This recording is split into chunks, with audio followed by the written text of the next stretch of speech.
Hello students, आज हम करेंगे क्लास 10 से रिलेटेड एक कंसेप्ट होता है कि prove that root two is a irrational number. तो सबसे पहले हम इरेशनल नंबर के बारे में जानते हैं।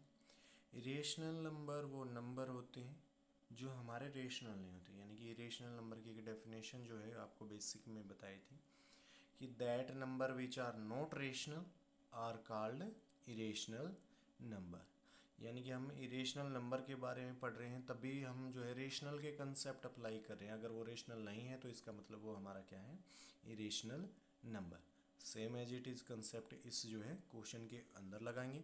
हम यहाँ से लेट कर लेते हैं कि let root two is a rational number. ये हमारे पास क्या है भाई, रेशनल नंबर। या तो हम इसको रेशनल नंबर निकाल लेंगे अपनी कैलकुलेशन से। अगर हमारी कैलकुलेशन ये कहे कि ये रेशनल नंबर नहीं है, यानी कि वहाँ से हम डायरेक्ट क्या बता देंगे कि ये नंबर हमारा क्या है, इरेशनल नंबर है।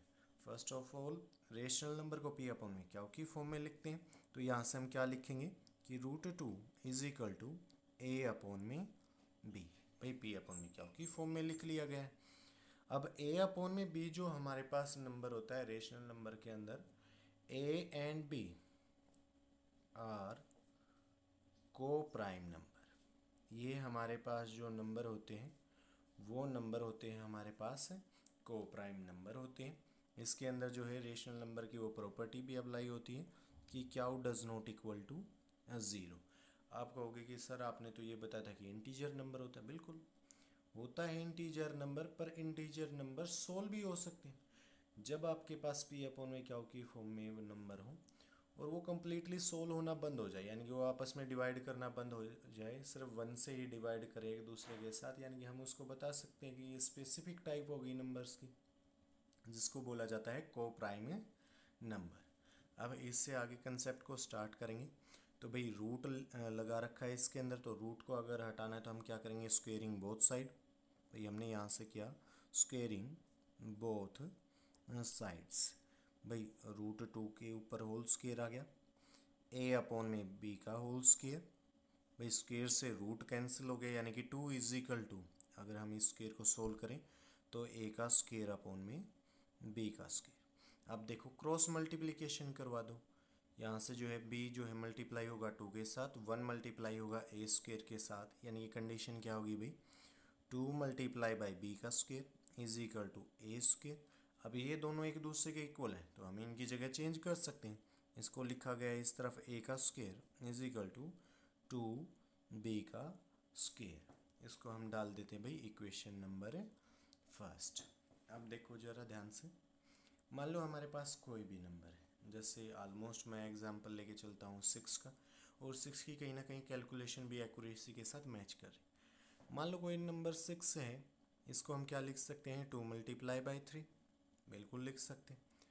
अब ये टू सिक्स को डिवाइड करेगा तो कितना आंसर देगा भाई, थ्री आंसर आएगा। सीधी सी calculation same as it is होने लग रहा है इस कंडीशन के अंदर कि ये टू यहाँ पर किसी नंबर के साथ मल्टीप्लाई में है, दूसरी तरफ जाएगा तो इस नंबर को क्या करेगा, ये डिवाइड करेगा। ये अंडरस्टूड है क्योंकि ये दोनों एक नंबर एक दूसरे क्या है, इक्वल है, जैसे ये वाला केस हमारे पास दे रखा।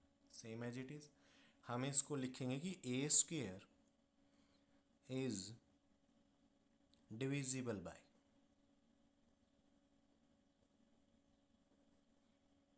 कि जो ए स्क्वेयर है हमारा वो टू से क्या होता है, डिवाइड होता है। अब आप कोई भी कंसेप्ट अप्लाई कर लो जिसका स्क्वेयर टू से डिवाइड होता है, जैसे हमारे पास हो भाई फोर का स्क्वेयर, फोर का स्क्वेयर होता है सिक्सटीन। भाई मान लो अगर एट का स्क्वेयर सिक्सटी फोर। आप देखो ए का स्क्वेयर यानी कि एट का स्क्वेयर सिक्सटी फोर, क्या सिक्सटी फोर टू से कम्प्लीटली डिवाइड होता है, बिल्कुल होता है। क्या सिक्सटीन टू से कम्प्लीटली डिवाइड होता है, बिल्कुल होता है। तो थ्योरम कहती है, हमारे पास एक थ्योरम जो कहती है कि किसी का स्क्वेयर, किसी नंबर का स्क्वेयर जो है उस नंबर से डिवाइड होता है तो उस नंबर से वो सिंगल नंबर भी क्या होगा, डिवाइड होगा। यानी कि जैसे इसका स्क्वेयर जो है टू से डिवाइड होता है तो ये सिंगल नंबर, जैसे एट का स्क्वेयर सिक्सटी फोर टू से अगर डिवाइड होता है तो एट भी हमारा टू से क्या होगा, डिवाइड होगा। ये हमारे पास एक थ्योरम है। यानी कि यहाँ से हम बताएंगे कि A is also divisible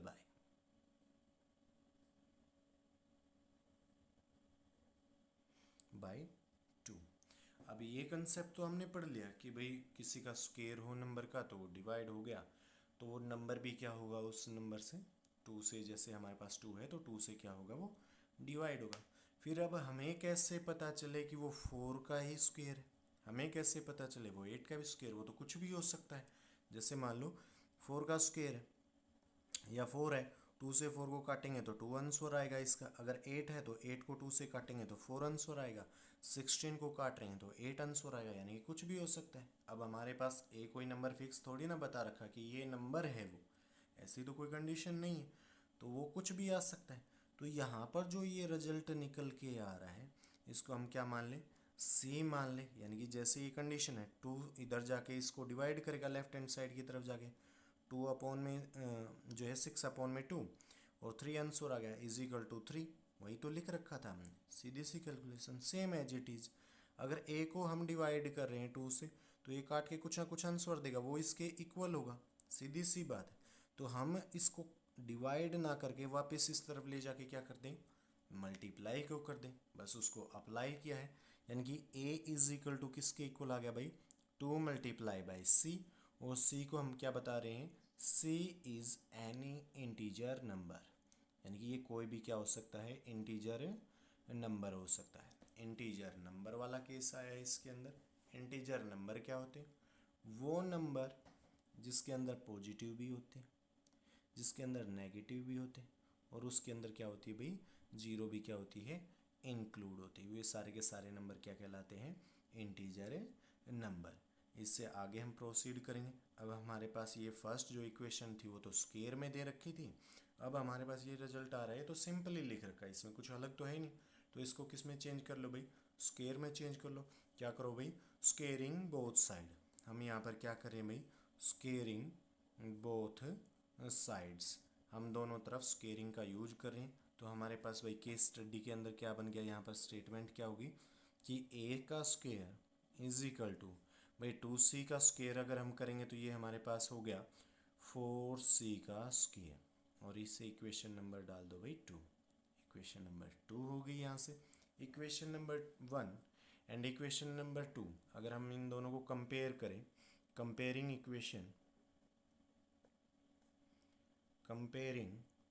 equation number 1 and equation number 2 we gate.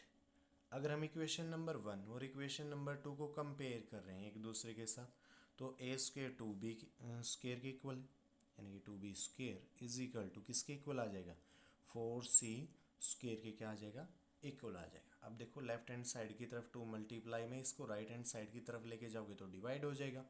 B square is equal to 4c square divided by 2, 2 से 4 को डिवाइड करेंगे तो 2 आंसर आ गया, यानी कि B square is equal to 2c square. अब ये केस कुछ ना कुछ वैसा ही फिर से आपके पास बन गया जैसे यहाँ पर बना हुआ था कि B square is divisible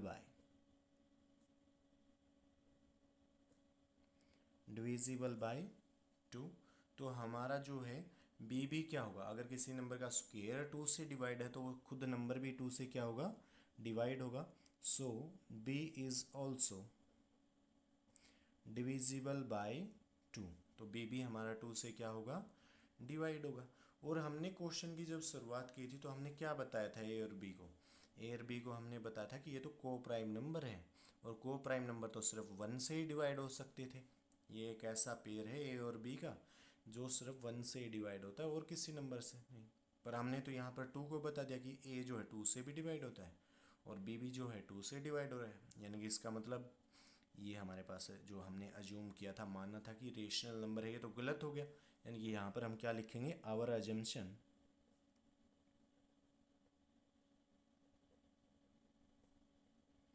is wrong. जो हमने माना था वो गलत हो गया।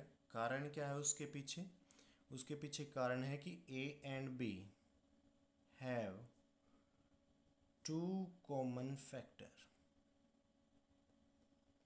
हमारे पास क्या है भाई, 2 कॉमन फैक्टर निकल के आ रहे हैं। फैक्टर अब तुमने पढ़ा था यानी कि वो नंबर जो उनको क्या करते हो, डिवाइड करते हो। प्राइम फैक्टराइजेशन में पढ़ा था किस किस से। अब देखो 1 से तो हर कोई डिवाइड होता है, और साथ में हमने किसके लिए बता दिया कि ये 2 से भी डिवाइड होता है। तो यहाँ से सीधा आगे हम क्या बताएंगे, हैंस √2 इज इरेशनल नंबर। ये हमारे पास क्या निकल के आ गया भाई, इरेशनल नंबर निकल के आ गया। Thank you for this listening.